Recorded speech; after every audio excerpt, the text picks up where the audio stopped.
Ako po si Jason Villamor, isa sa mag-translate ng Kasiguranin Bible.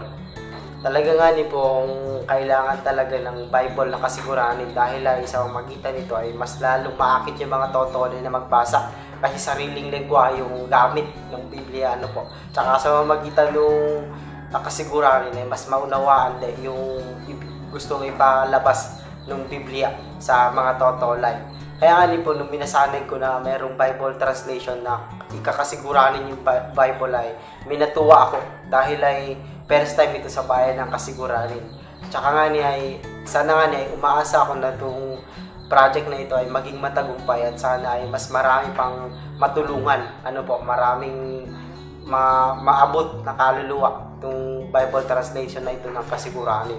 Siguro nga ang maging epekto nito sa bayan ng kasiguran ay mas marami pang mananampalatayang kasiguranin ang makatinggi sa ating Panginoong Jesucristo kung sino nga ba talaga siya, kung ano ba talaga yung nais niya ipagamit sa amin ng mga kasiguranin, na pag ito ay na-translate sa kasiguranin yung Bible, mas magiging malawak yung aming pangunawa patungkol sa Biblia.